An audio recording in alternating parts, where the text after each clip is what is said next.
Advent Storybook Part 2.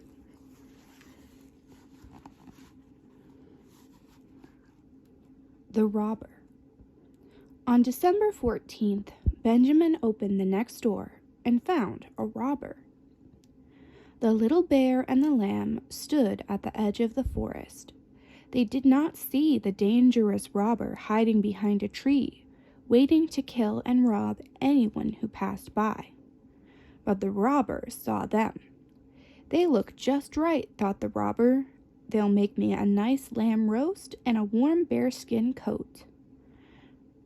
Just as he was about to pounce on the little bear, the star flashed brightly, blinding the robber, who staggered about, screaming, "My eyes! Help! I'm blind!" He fell to the ground. The little bear knelt and placed his handkerchief over the robber's eyes. "There, there," he said soothingly. "I wish I could stay and help you more, but I must follow the star to Bethlehem to see the child who will be born. You should come with us, for perhaps the child can heal you." Ashamed, the robber grasped the little bear's tiny paw. "Thank you," he said. "I am so sorry. I promise I will never rob or kill again." He walked along beside the bear and the lamb, and with every step toward Bethlehem, the darkness receded. After they had walked together for quite a while, the little bear said, "Your legs are much faster. Go ahead of us. The star will guide you to Bethlehem." "That was scary," said Benjamin. "I'm glad the robber didn't get his lamb roast or bearskin coat." "Yes," agreed Mother Bear, "and it's nice to know that if we are truly sorry, God always forgives us."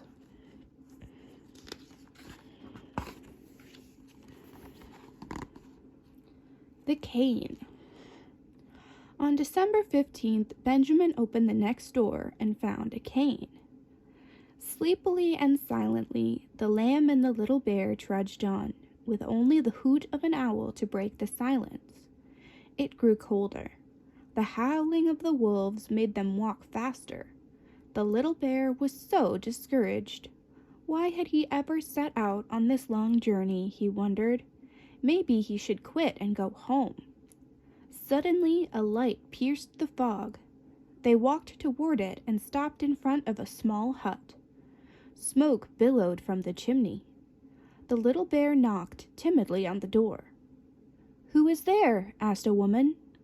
"A lamb and a little bear on the way to Bethlehem." The woman opened the door and pointed to a table laden with food. "I've been expecting you. Come in." Astonished, the little bear and the lamb sat down at the table and ate until they were full. They lay down by the fireplace and fell fast asleep. The next morning they could not find the woman to thank her, and as they stepped out the door and looked back, the house disappeared. All that remained was a cane. The little bear gladly picked it up and continued on his journey. "It's good the little bear didn't give up and go home," said Benjamin. "Yes," agreed Mother Bear. "Faith and courage can banish despair."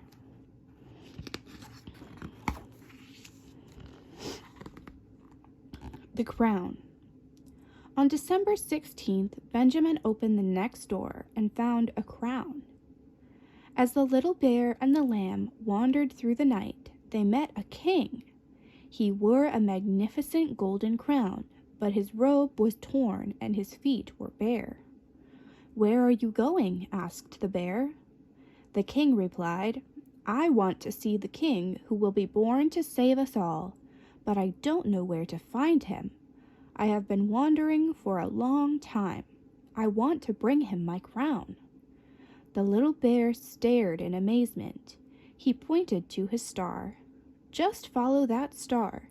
It will show you the way."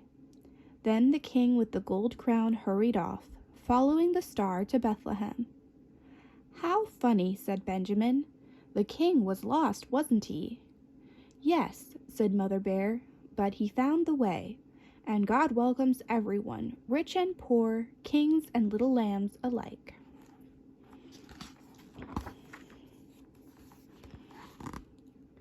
The precious stone. On December 17th, Benjamin opened the next door and uncovered a precious stone.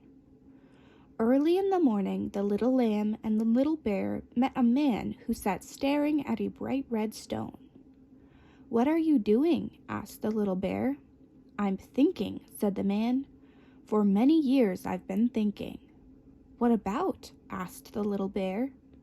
"I would like to ask you a question, little bear," said the man. "I will give you this precious stone if you can tell me where God lives." The little bear said nothing for a while. Then he said quietly, "I will give you this precious rose bush if you can tell me where God does not live." The man looked at the little bear for a long time. "Little bear," he finally said, "you are very wise. Where are you headed?" "To Bethlehem, where a new king is to be born," answered the bear. "I wish I could go too," said the man, "but one of my legs is far too weak." With effort he stood up and limped a few steps. "Here," said the little bear, "this cane is for you. Just follow the star. You'll make it, I'm sure." Benjamin sighed happily. Mother Bear patted him gently.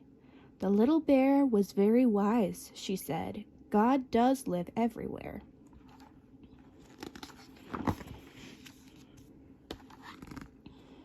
The Bird, the Hare, and the Squirrel. On December 18th, Benjamin opened the next door and found a bird, a hare, and a squirrel. Thick fog covered the countryside. Suddenly there appeared before the lamb and the little bear 3 animals: a bird, a hare, and a squirrel. The bird could not sing, the hare could not hear despite his large ears, and the squirrel could not jump, for his tail was lame. "Where are you going?" asked the little bear. "To someone who can help us," replied the squirrel. Then the 3 animals disappeared into the fog. "I wonder what they mean," said the bear. But he was very sleepy, so he lay his head on the lamb's back and fell asleep thinking about it. Then he had a dream. Above a very poor stable shone the star. Its light slipped through the opening onto the child lying in a manger. How astonished the bear was to suddenly see the squirrel leaping joyfully around the laughing child. The bird sang and the hare kept time with his ears. The little bear woke from his dream. "Little lamb," he said, "I saw the squirrel, the bird, and the hare in a dream, and they were healthy." Rested, they cheerfully went on their way. "I hope the little bear's dream came true," said Benjamin. Mother Bear nodded. "His dream was a kind of prayer, and the prayers that please God the most are the ones we pray for others."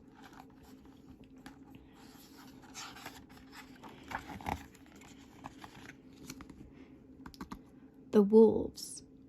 On December 19th, Benjamin Bear opened the next door and uncovered wolves. It was nighttime and very quiet. The little bear and the lamb saw a campfire in the distance. As they approached, they saw shepherds sitting around the fire, warming themselves. In the distance, they heard the howling of wolves. The shepherds shivered with fear. "What are you doing here on such a cold night?" asked one of the shepherds. "We are following the star," replied the little bear. "What for?" asked the shepherd with a laugh. But then the shepherds suddenly saw their sheep stand up and stare at the heavens. A great light spread across the sky. "There's the star," whispered the little bear. As if led by an invisible shepherd, the sheep set out on the path. The wolves moved with them and did not harm them, and filled with wonder, the lamb, the little bear, and the shepherds hurried behind them all. "How amazing," said Benjamin.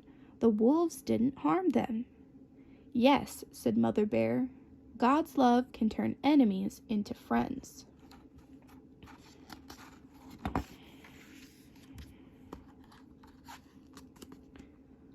The Donkey. On December 20th, Benjamin opened the next door and uncovered a donkey. The next morning, the little lamb and the little bear walked alone again. Suddenly, a donkey rushed up to them. He let out a mournful cry. "What's the matter?" asked the little bear. I lost my song, moaned the donkey. Since when do donkeys sing? The little bear asked, baffled. Since the beginning of the world, replied the donkey sadly, and looked at the sky. What a strange star that is shining in the middle of the day. It's the star of Bethlehem. It will find your song for you, the little bear told the unhappy donkey. Do you really think so? Asked the donkey. The little bear nodded. The closer they got to the town of Bethlehem, the louder the donkey cried. Hee-haw, hee-haw, hee-haw. But to the little bear's ears, it sounded like heavenly music. Benjamin yawned sleepily. Mother Bear tucked the covers around him tightly. Good night, Benjamin, she said. Remember that our faith is music to God's ears. The Animal Train. On December 21st, Benjamin opened the next door and found a long train of animals. The next day, the little bear and the little lamb came upon a long line of animals. Watch out, a turtle cried suddenly, annoyed. I'm in a hurry. The little bear had tripped over him in all the excitement. I'm sorry, he said. Where are you all hurrying to? To the Comfort Giver, answered the fox. Behind the fox, a lion appeared. The little bear trembled with fear. Where are you going? He asked. To the Protector of the Weak, he answered. On the lion's head sat a pigeon. The little bear stared in amazement. Is that what you call the child who will be born in Bethlehem? He asked. The animals nodded. Then we have the same destination, cried the little bear, and he and the lamb joined the long train of animals headed for Bethlehem. What is the child's name, Mother? Asked Benjamin. Mother Bear smiled. Oh, he has many names. But no matter what we call him, what is most important is to worship him.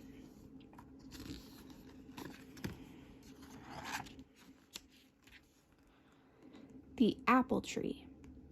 On December 22nd, Benjamin opened the next door and found an apple tree. The little bear and the lamb followed the star into the town of Bethlehem. In a narrow street, they noticed a man with a donkey. On the donkey sat a woman. The man stopped at the inn and knocked on the door. We are seeking shelter, he said. I'm sorry, but every last room is full, said the innkeeper. All I can offer is the stable just outside of town. Gratefully, the man and the woman set out for the stable. The little bear's heart thumped loudly in his chest. The woman looked so tired. It made the little bear feel sad. Then, as the couple passed by a winter bear apple tree, the tree burst into blossom right before his eyes. The little bear was cheered by the sight. Everything will be all right, he told himself, and followed the couple to the stable. When Mother Bear finished the story, Benjamin smiled. The flowering apple tree was a hopeful sign, wasn't it? He asked.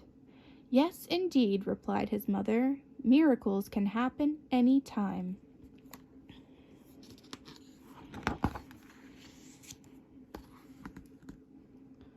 The Ox. On December 23rd, Benjamin opened the next door and found an ox. The streets of Bethlehem were bustling with activity. The little bear and the lamb were awed by all the people. Suddenly, an ox entered the village square. He was large and strong. He wore his horns proudly like a crown. He walked by himself. No one led him. The children ran from him, frightened. The ox stopped in the middle of the square, bent his knees, and knelt. For a moment the bustle stopped, and everyone knelt with him, filled with wonder. The lamb and the little bear knelt too. Above them the star shone brighter than ever. I believe we are very close to the child now, said the little bear. The ox rose. Wait, cried the little bear. Then the ox took the little bear and the little lamb on his back. We must hurry, he said. The child will be born very soon, and I want to be there to warm him with my breath." "Does that mean we're almost there now?" asked Benjamin excitedly. "Yes, indeed," said Mother Bear. "Do you see how God inspires wonder in us all?"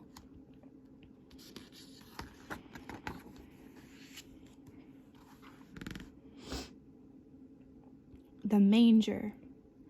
On December 24th, Benjamin opened the last door and saw a manger. As the little bear and the lamb approached the warm stable, they saw the child lying in a manger. The child opened his arms to the little bear, laughing, and the little bear's heart was filled with joy. Everyone who the little bear had met along the way gathered before the manger. The animals, the beggar, the robber, the old man, the blind man, the king. And above them all shone the star. Benjamin sighed happily. "It's finally here, Mother," he said. "It's finally Christmas." Mother Bear kissed Benjamin on the cheek and said,